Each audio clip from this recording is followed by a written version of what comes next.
Bismillahirrahmanirrahim. Alhamdulillah Rabbil Alamin. Wassalatu wassalamu ala Sayyidina Maulana Muhammadin wa ala alihi wa sahbihi ajma'in. Rabbi anfa'na bima 'allamtana wa 'allimna ma yanfa'una warzuqna 'ilman yuqarribuna ilaika ya Rabbal Alamin. Allahumma faqihna fid din wa 'allimna ta'wil waftah 'alaina futuhal 'arifin bika ya Rabbal Alamin. Wala hawla wala quwwata illa billahil 'aliyyil 'azim. Assalamualaikum warahmatullahi wabarakatuh. Rekan-rekan sekalian, para sahabat yang mengikuti page saya ini, pertama-tama saya ucapkan banyak-banyak terima kasih karena masih bersudi untuk ikut dalam perkembangan dan perkongsian ilmu yang saya berikan di dalam page ini. Dan sebagaimana biasa kita akan membincangkan dalam kuliah Ahad ini pembacaan sebuah buku baru saya, yaitu bertajuk Kemuliaan Ahli Hadis. Buku ini adalah terjemahan daripada kitab Syaraf Ashabil Hadis karangan Imam Al-Khatib Al-Baghdadi.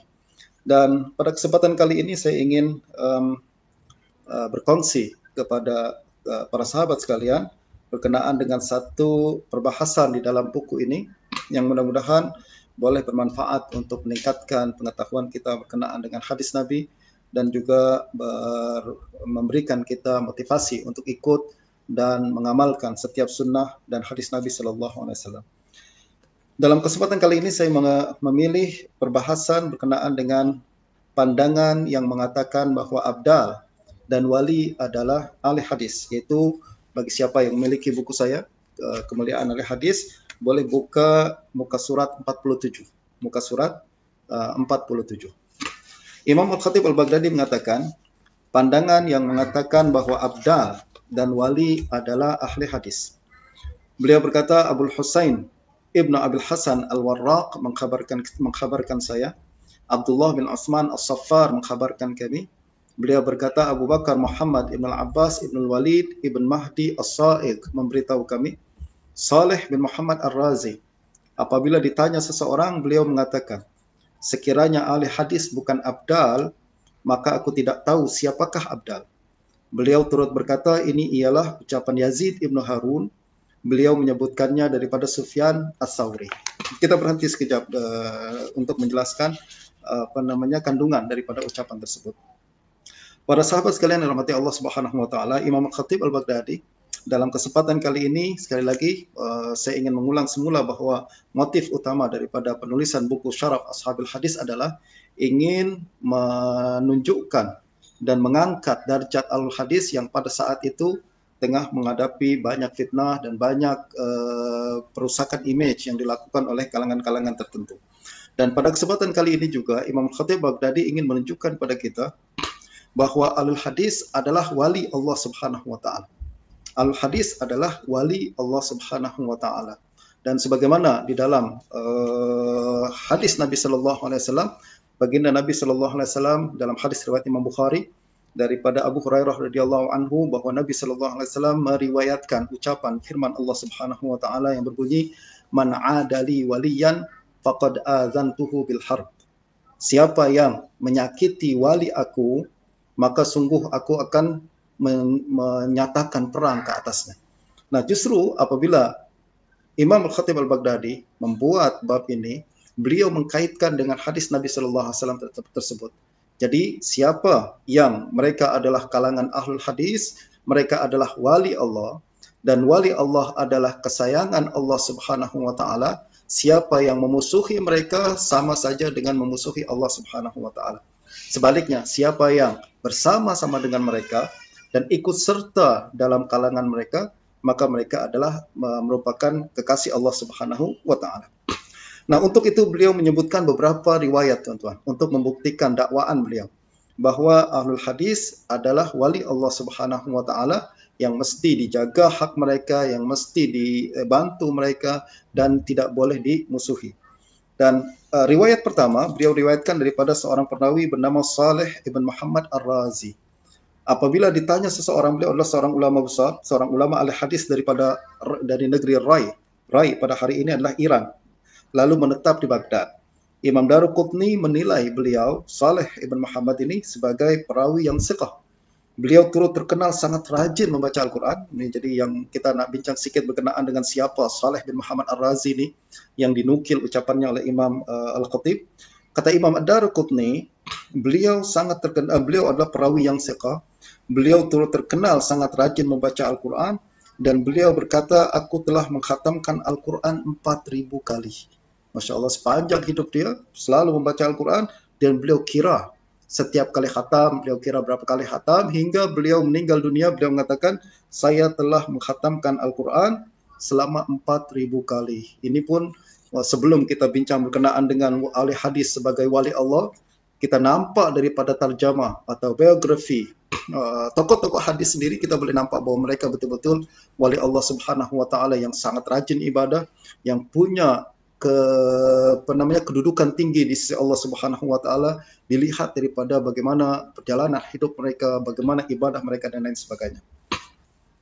Nah, Saleh bin Muhammad Ar-Razi, apabila ditanya seseorang, beliau mengatakan, sekiranya ahli hadis bukan abdal. Maksudnya apabila ditanya seseorang berkenaan dengan apa pandangan anda berkenaan dengan ahli hadis, apa pandangan anda berkenaan dengan ahli hadis, beliau mengatakan, sekiranya ahli hadis bukan abdal, maka aku tidak tahu siapakah abdal. Apa yang dimaksud dengan abdal, tuan-tuan sekalian?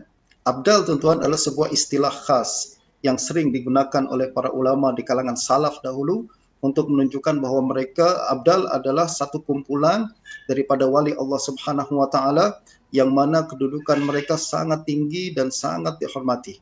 Setengah kalangan mengatakan bahwa abdal adalah satu kumpulan wali Allah tertentu. Bilangan mereka pun terhad. Ada yang mengatakan 40 orang dan lain sebagainya. Dalam setiap zaman, bilangan tersebut mesti kekal, tidak kurang dan tidak lebih. Setiap kali satu orang meninggal dunia daripada kalangan ini, Allah akan lantik satu orang untuk menggantikan kedudukan beliau. Anyway, apabila kita berbincang berkenaan dengan abdal ini, secara ringkasnya adalah ramai di kalangan salaf menggunakan istilah ini, menggunakan bahwa si fulan minal abdal. Kalau tuan-tuan baca kitab Rijal, tuan-tuan akan nampak seorang ulama ahli hadis bernama Hamad Ibn Salamah. Beliau dikatakan yuqal annahu kana minal abdal. Beliau dikatakan sebagai salah seorang daripada abdal. Bermakna beliau adalah seorang wali Allah Subhanahu wa taala yang bukan main-main, bukan kecil, tapi memiliki kedudukan yang sangat tinggi di sisi Allah Subhanahu wa taala.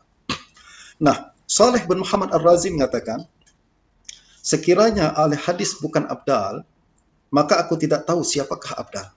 Kalau ahli hadis ini bukan wali Allah Subhanahu wa taala, maka saya tak tahu siapa wali Allah Subhanahu wa taala.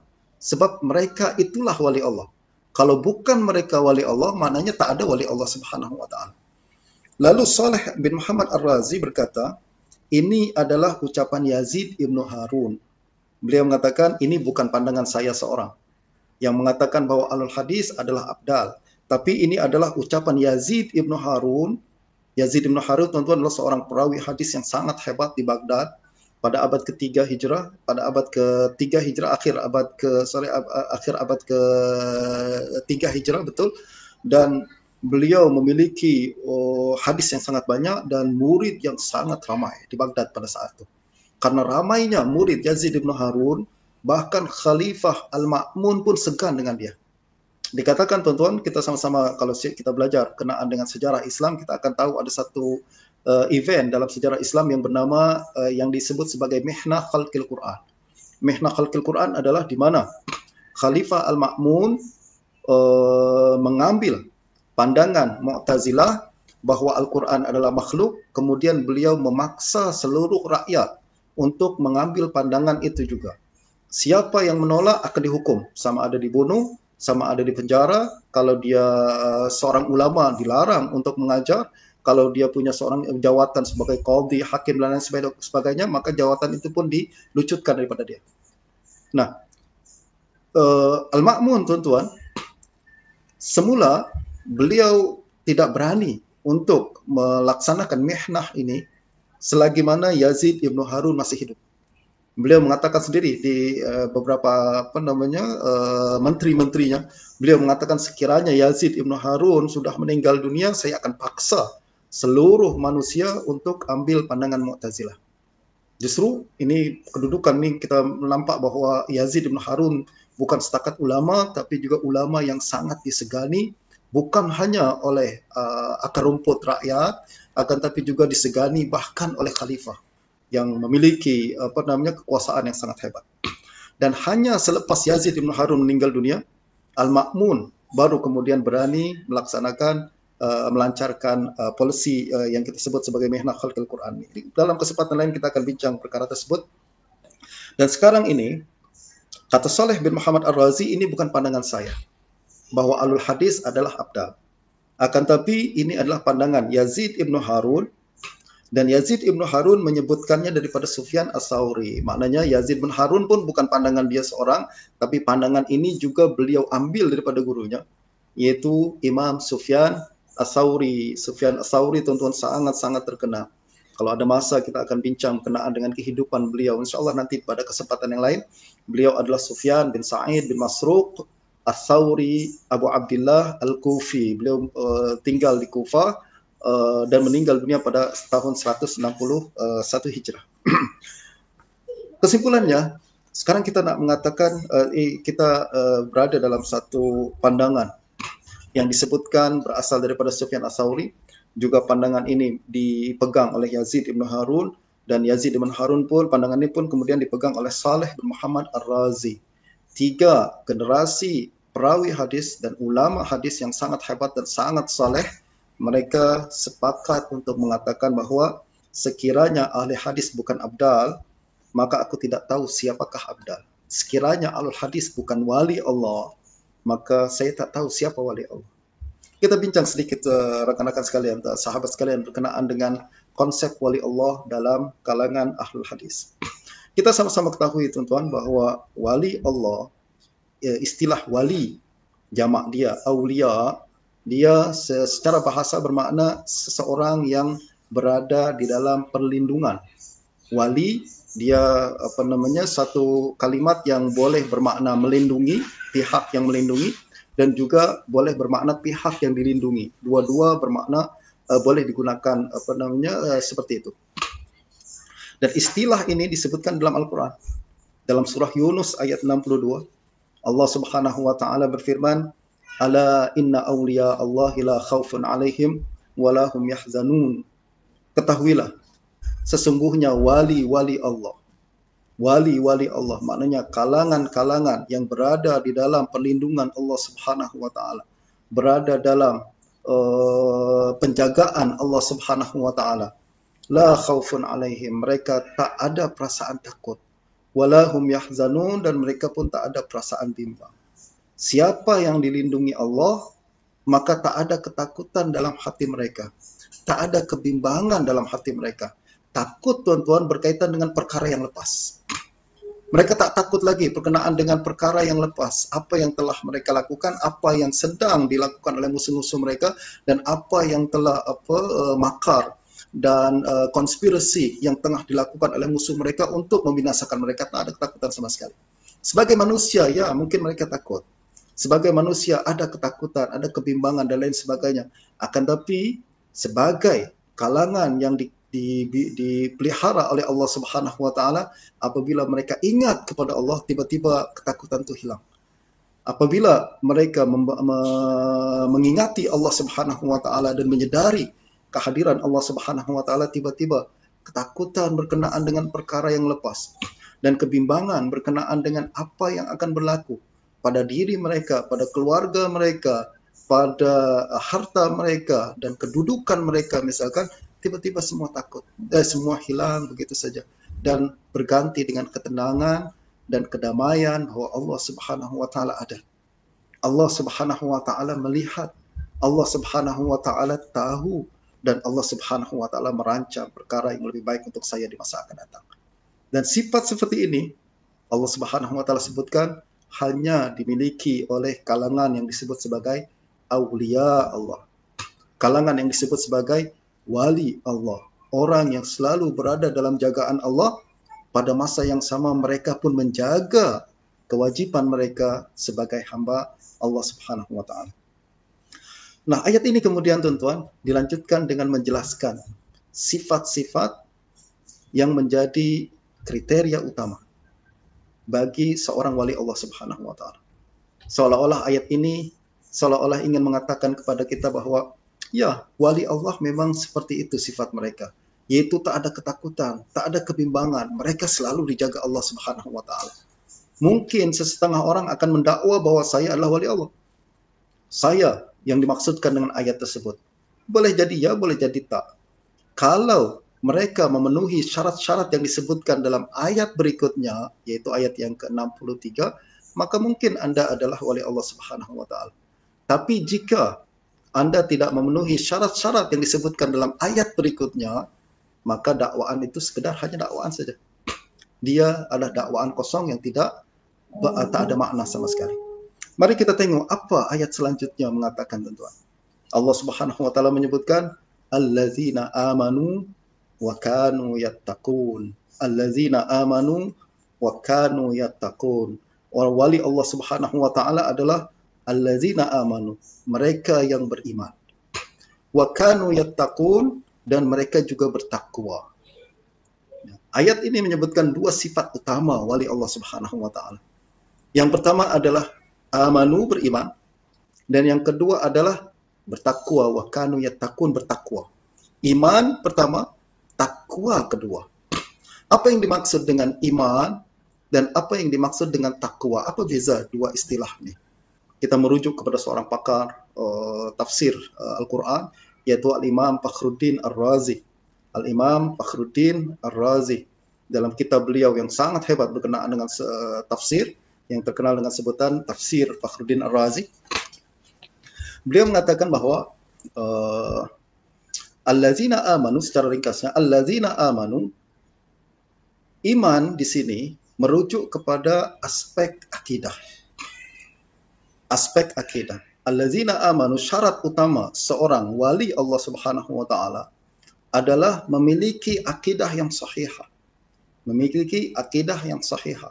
Akidah yang betul-betul berasal daripada bimbingan Al-Quran, dan akidah yang betul-betul berasal daripada bimbingan sunnah Nabi Sallallahu Alaihi Wasallam. Itulah maksud amanu. Justru tak ada seorang wali jika dia memiliki akidah yang keluar daripada Ahlussunnah wal Jamaah. Mustahil ada seorang wali yang memiliki akidah yang menyimpang daripada akidah yang disepakati oleh a'immah, imam-imam Ahlus Sunnah wal Jamaah yang telah menghabiskan masa mereka untuk menjelaskan pegangan yang menjadi pegangan akidah yang menjadi pegangan ulama dari turun-temurun hingga hari ini. Nah, perkara ini, tuan-tuan, turut disebutkan oleh Syekh Abdul Qadir Al-Jailani. Syekh Abdul Qadir Al-Jailani. Beliau mengatakan bahwa tak ada seorang wali apabila yang berasal daripada Ahlul Bid'ah. Tak ada seorang wali yang berasal daripada Ahlul Bid'ah yang memiliki akidah menyimpang daripada akidah Ahlus Sunnah wal Jamaah. Apalagi tak ada seorang wali yang menentang Al-Quran, tak ada seorang wali yang menentang sunnah Nabi Sallallahu Alaihi Wasallam. Sebab siapa yang menentang Al-Quran, siapa yang menentang sunnah, bermakna dia tidak memenuhi syarat yang paling asas, yaitu allazina amanu, yaitu orang yang beriman, yang percaya kepada Allah Subhanahu wa taala, dan percaya juga membenarkan baginda Nabi Sallallahu Alaihi Wasallam, dan percaya kepada Allah bermakna beliau mesti mengamalkan Al-Quran, semua pengajaran Al-Quran, dan beriman kepada baginda Nabi Sallallahu Alaihi Wasallam bermakna dia mempelajari hadis dan mengamalkan sunnah baginda Nabi Sallallahu Alaihi Wasallam. Berkenaan dengan perkara ini, tuan-tuan, apalagi apabila kita bincang berkenaan dengan wali Allah. Dan sebelum itu, wa kanu yattaqun berkaitan dengan aspek praktikal badan. Kalau tadi amanu berkaitan dengan akidah, yaitu apa yang kita percayai, sistem kepercayaan kita. Sedangkan wa kanu yattaqun berkaitan dengan apa yang berkaitan dengan perbuatan, amalan kita, praktikal amalan kita. Jadi seorang wali Allah, dia punya akidah yang sahihah, dan pada masa yang sama juga mengamalkan kewajiban dan perkara-perkara yang telah dibebankan oleh agama Islam, oleh Allah Subhanahu wa taala kepada diri mereka. Mereka melaksanakan salat, mereka melaksanakan puasa, mereka melaksanakan perkara-perkara yang fardu, dan juga mereka menjauhkan perkara-perkara yang haram. Ini yang paling basic. Ini yang paling basic. Dan berikutnya, jika ingin lebih tinggi lagi derajat mereka, maka mereka mesti mengamalkan perkara-perkara yang sunat. Perkara-perkara sunat. Perkara ini tuan-tuan, tentang perkara ini disebutkan di dalam hadis riwayat Imam Bukhari yang tadi kita sebutkan tuh. Disebutkan oleh hadis riwayat Bukhari daripada Sayyidina Abu Hurairah, dan juga kebetulan dia berada juga dalam Arba'in Nawawi pada hadis yang ke-38. Siapa yang punya kitab Arba'in Nawawi boleh rujuk kepada hadis yang ke-38 di mana Allah Subhanahu wa taala mengatakan, "Man 'ada li waliyan faqad adzantuhu bil harb." Siapa yang memusuhi wali aku, maka aku telah menyatakan perang ke atasnya. "Wa ma taqarraba ilayya 'abdi bi syai'in ahabba ilayya mimma aftaradtuhu 'alaihi." Tidaklah seorang hamba mendekat kepadaku dengan melakukan sesuatu yang lebih aku sukai daripada melakukan perkara-perkara yang fardu. Maknanya seorang hamba Allah kalau nak mendekat kepada Allah Subhanahu wa taala, perkara yang paling utama adalah laksanakan yang fardu. Tak ada sesuatu yang lebih Allah cintai berbanding kita melaksanakan yang fardu.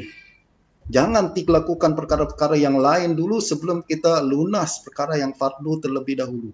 Perkara-perkara yang fardu berkaitan dengan hak Allah Subhanahu wa taala seperti salat, puasa, zakat dan haji, ataupun berkaitan dengan hak manusia seperti nafkah kepada ibu bapa, nafkah kepada anak, nafkah kepada anak istri, dan kewajiban-kewajiban yang lain. Ini adalah perkara-perkara fardu.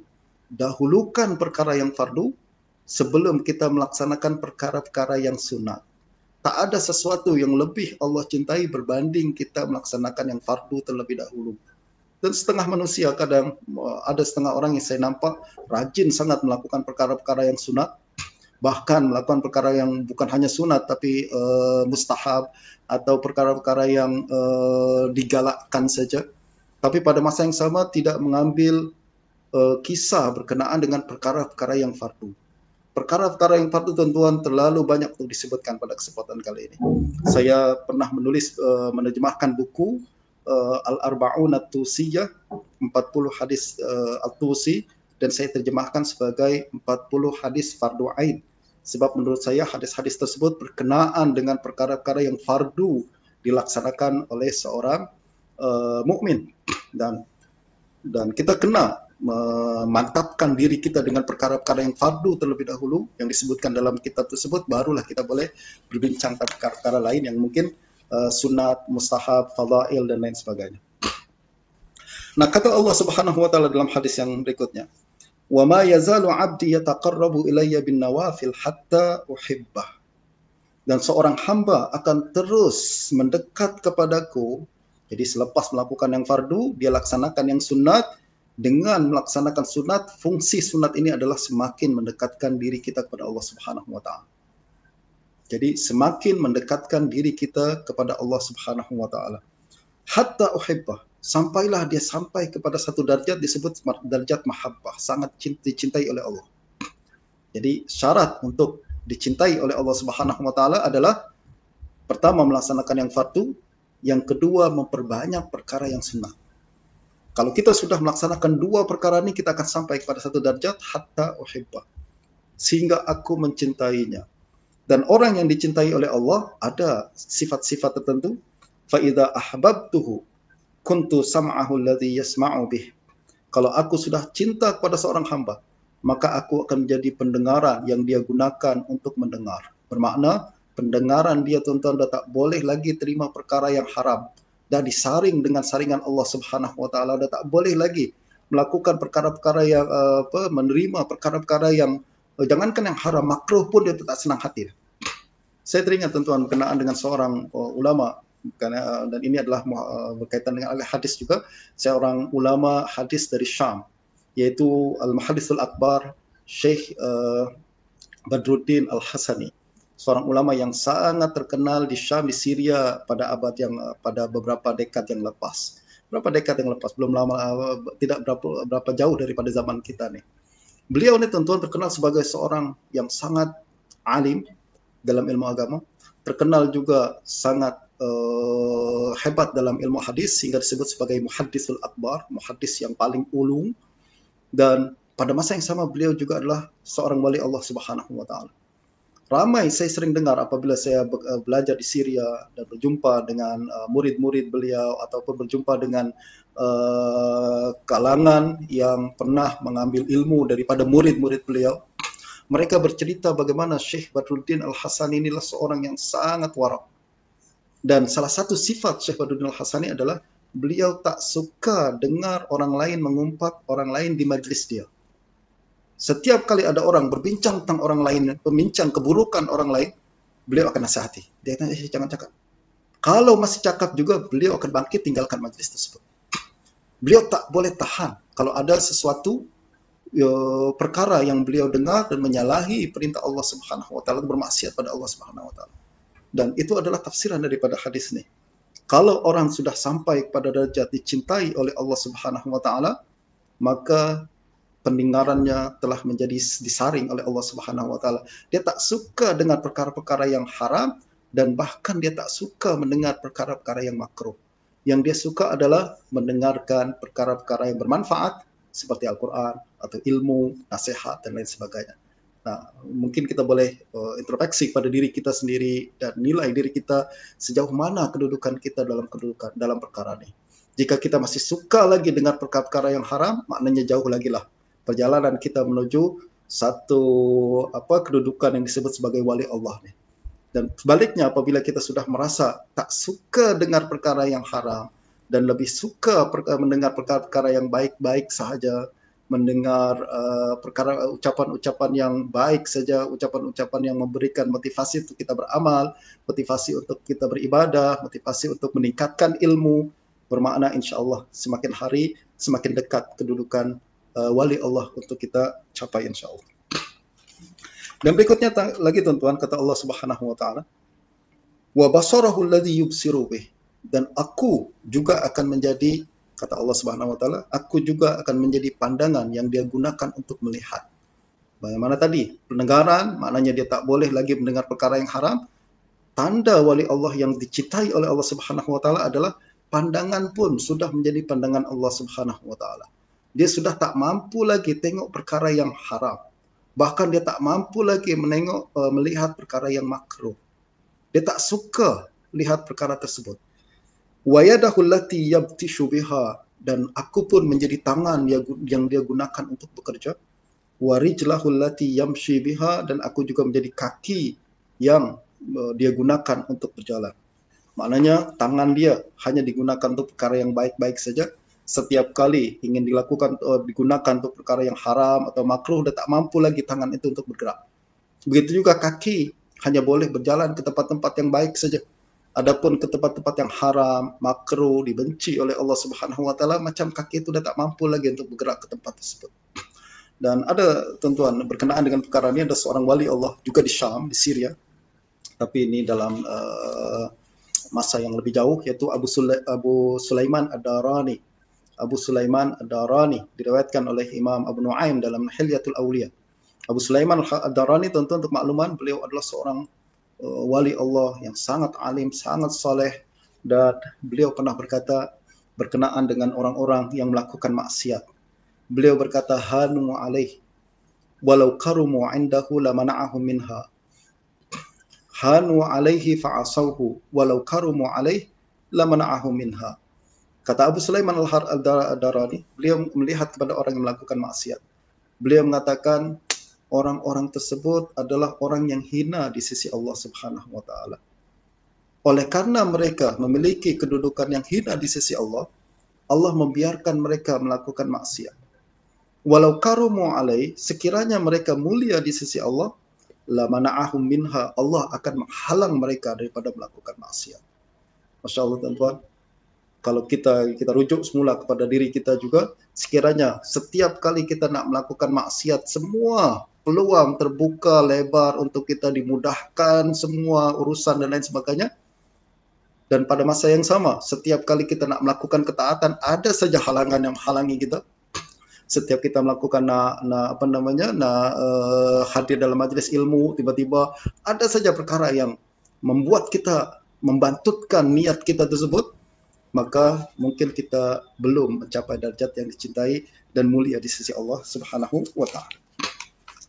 Nah, kembali kepada perbincangan berkenaan dengan ucapan Al-Khatib Al-Baghdadi, bahwa alul hadis adalah wali Allah Subhanahu wa taala. Dan perkara ini saya rasa tak ada perbezaan dan tak ada bantahan dari mana-mana pihak. Alul hadis betul-betul wali Allah Subhanahu wa taala. Syaratnya mereka adalah betul-betul ahlul hadis. Syaratnya mereka adalah betul-betul ahlul hadis, bukan setakat dakwaan bahwa dia ahlul hadis, akan tapi kalau dia betul-betul ahlul hadis, maka pastinya dia adalah wali Allah Subhanahu wa taala. Tengok bagaimana sejauh saya membaca riwayat-riwayat hidup ahlul hadis, biografi ahlul hadis yang disebutkan oleh Imam Zahabi dalam Siyar, dalam Tazkiratul Huffaz dan lain sebagainya. Saya selalu nampak bahwa setiap ahlul hadis yang memiliki keilmuan yang hebat dalam hadis, memiliki hafalan yang hebat dalam hadis, yang dipandang sebagai rujukan utama dalam hadis, setiap mereka mestilah pertama rajin ibadah. Mereka yang kedua sangat wara, dan yang ketiga sangat mustajab doanya. Dan perkara ini tuan-tuan selalu berlaku di mana pada setiap ulama hadis. Tengoklah riwayat hidup Syu'bah ibn Hajjaj. Tengoklah riwayat Sufyan As-Sauri yang disebut sebagai Amirul Mukminin fil hadis. Tengoklah riwayat hidup Abdurrahman ibn Mahdi. Tengoklah riwayat hidup Yahya bin Sa'id Al-Qattan. Tengok riwayat Ali bin Madini, Ahmad bin Hanbal, Abu Abdullah Al-Bukhari, Imam Muslim Al-Hajjaj dan lain sebagainya. Mereka adalah rujukan-rujukan hebat dalam hadis. Dan tengok bagaimana mereka melaksanakan ibadah pada Allah Subhanahu wa taala. Tengok bagaimana mereka menjaga lidah mereka. Tengok bagaimana mereka menjaga pandangan mereka. Tengok bagaimana mereka menghormati syiar-syiar agama Islam. Nah, berkenaan dengan perkara ini tuan-tuan, ada sebuah kisah yang disebutkan oleh Imam Al-Qushairi. Imam Al-Qushairi adalah Abu Qasim Al-Qushairi, seorang ulama tasawuf dan hadis juga yang sangat hebat di Nisabur. Beliau bercerita berkenaan dengan seorang wali Allah bernama Abu Yazid Al-Bustami. Abu Yazid Al-Bustami. Kisah ini tuan-tuan boleh rujuk di dalam kitab Risalah Al-Qushairiyah dalam buku saya pada muka surat 76. Nah, singkat cerita, Abu Yazid Al-Bustami adalah seorang ulama wali Allah yang sangat hebat, yang sangat saleh, dan beliau berkata kepada murid-muridnya pada satu hari, saya dengar di kampung sebelah ada seseorang yang dikatakan sebagai wali Allah. Jom kita pergi jumpa dengan dia. Ya, jadi dia bincang pada murid-muridnya. Dia katakan, saya dengar ada seorang wali Allah, dengar cerita di sebelah kampung kita nih, ada seorang yang dikatakan sebagai wali Allah. Jom kita ziarah, datang kepada dia, kita ambil manfaat, kita dengar nasihat dia dan lain sebagainya. Masya Allah, Abu Yazid Al-Bustami walaupun ulama besar dan alim dan seorang wali Allah, beliau suka mengambil manfaat daripada ulama lain dan daripada kesolehan ulama yang lain. Dan perkara ini juga yang beliau coba untuk tanamkan kepada murid-muridnya. Setiap kali dengar ada seseorang yang dikatakan sebagai wali Allah, punya ilmu yang hebat, kesalehan dan ibadah yang tinggi, jom kita kena jumpa dia. Dan ini juga tuan-tuan, sebelum kita lanjutkan kisah ini, saya teringat bahwa ini juga adalah sifat Imam Ahmad Ibn Hanbal. Diriwayatkan oleh Imam Ibn Jauzi dalam kitab Manaqib Imam Ahmad Ibn Hanbal, bahwa Imam Ahmad setiap kali dengar ada seorang ulama datang ke Baghdad, beliau akan suruh anaknya, yaitu Saleh dan Abdullah, untuk jumpa dengan orang itu. Dia katakan, jumpa kepada ulama itu. Tengok dia macam mana dia ibadah, tengok macam mana dia berakhlak, beradab, dan ambil juga ilmu dia. Ini adalah kebiasaan para ulama yang sekarang kita juga coba untuk kembangkan, teman-teman. Kalau boleh kita kembangkan pada anak-anak kita dan murid-murid kita. Kita mesti tanamkan kepada mereka kecintaan untuk berjumpa dengan orang-orang saleh. Jangan hanya nak berjumpa dengan artis-artis terkenal saja, akan tapi yang pasti kita coba untuk tanamkan pada mereka adalah tengok orang-orang soleh. Tengok mereka saja, kita akan dapat manfaat. Kita akan nampak macam mana khusyuk itu. Kita akan nampak macam mana adab itu. Kita akan nampak bagaimana mereka menjaga lidah mereka dan lain sebagainya. Jadi kita ambil dan bawa mereka, biasakan bergabung dengan orang-orang saleh. Nah, kembali kepada kisah kenaan dengan Abu Yazid Al-Bustami. Beliau mengatakan pada murid-murid mereka, jom kita berziarah kepada seseorang di kampung sebelah tu yang dikatakan sebagai wali Allah. Apa yang berlaku tuan-tuan? Apabila Abu Yazid dan rombongan hampir sampai ke rumah orang yang dikatakan wali Allah ni, kebetulan orang tersebut baru keluar daripada rumahnya untuk pergi ke masjid. Di tengah perjalanan, beliau nak buang kahak, meludah, lalu dia lontarkan ludah tersebut ke arah dinding masjid. Perkara ini dilihat oleh Abu Yazid dari jauh. Dia nampak orang yang dikatakan sebagai wali Allah ni keluar dari rumah, lalu buang kahak ke dinding masjid. Beliau lalu berkata kepada murid-muridnya, jom balik. Tak mungkin dia wali Allah. Tak mungkin dia wali Allah. Kenapa beliau mengatakan seperti itu? Beliau mengatakan, hadza ghairu ma'mun ala adab min adabi Rasulillah sallallahu alaihi wasallam. Fa kaifa yakunu ma'munan ala ma yadda'i? Beliau mengatakan pada murid-muridnya, orang ni dia tak boleh jaga adab daripada adab-adab Rasulullah sallallahu alaihi wasallam.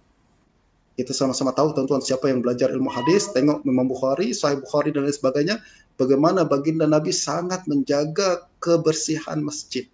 Pernah baginda Nabi murka dan marah apabila Nabi nampak ada kahak di dinding masjid. Baginda sendiri yang bersihkan dengan tangan baginda. Baginda lalu mengatakan masjid ini tidak layak untuk perkara-perkara yang buruk macam ni. Baginda selanjutnya menyuruh untuk masjid itu dibersihkan, masjid itu juga diwangikan. Justru apabila Abu Yazid nampak ada satu orang yang dikatakan sebagai wali Allah, lalu kemudian dia meludah ke masjid, bermakna dia jahil berkenaan dengan adab baginda Nabi, dia jahil berkenaan dengan hadis, dia jahil berkenaan dengan sunnah. Justru beliau mengatakan, bagaimana fa kaifa yakunu ma'munan ala ma yadda'i? Bagaimana kita boleh percaya dengan dakwaan dia sebagai wali Allah? Mustahil. Tak mungkin ada wali Allah seperti itu. Ini tuan-tuan adalah satu kaedah yang sangat besar yang diberikan oleh seorang wali Allah untuk kita mengenal pasti siapa yang sebenar-benar sebagai wali Allah Subhanahu wa taala. Ringkas cerita, siapa orang yang betul-betul menguasai hadis Nabi dan orang yang betul-betul mengamalkan sunnah Nabi sallallahu alaihi wasallam, beliau benar-benar wali Allah Subhanahu wa taala. Beliau adalah betul wali Allah Subhanahu wa taala dan patut untuk kita hargai, patut untuk kita jaga, dan tidak boleh kita musuhi, sebab siapa yang memusuhi wali Allah Subhanahu wa taala, maka dia telah memusuhi Allah Subhanahu wa taala. Saya rasa cukup untuk kesempatan kali ini. Saya tidak ingin terlalu panjang. Yang penting walaupun ringkas akan tapi memberikan manfaat, memberikan kesan dalam diri kita. Yang saya nak merumuskan bahawa marilah sama-sama saya nak mengajak pada tuan-tuan dan puan sekalian, para sahabat sekalian yang mendengarkan saya pada hari ini, untuk sama-sama mari kita tingkatkan pengetahuan kita berkenaan dengan hadis. Mari sama-sama kita tingkatkan amalan kita mengikut sunnah baginda Nabi sallallahu alaihi wasallam, dan juga kita jaga adab kita. Kita jaga perkataan kita, kita jaga tulisan kita, terutama di media sosial dan lain sebagainya. Sebab dengan melakukan perkara-perkara tersebut, insya-Allah akan mendekatkan kita pada satu darjat, yaitu darjat sebagai wali Allah, ya allazina amanu wa kanu yattaqun, dan mudah-mudahan kita akan dijaga daripada segala kebimbangan, dijaga daripada segala ketakutan, sama ada di dunia dan juga di akhirat kelak, insya-Allah. Mohon maaf kalau ada kekurangan. Insya-Allah kita akan berjumpa semula pada minggu hadapan. Wabillahi taufiq wal hidayah. Wassalamualaikum warahmatullahi wabarakatuh.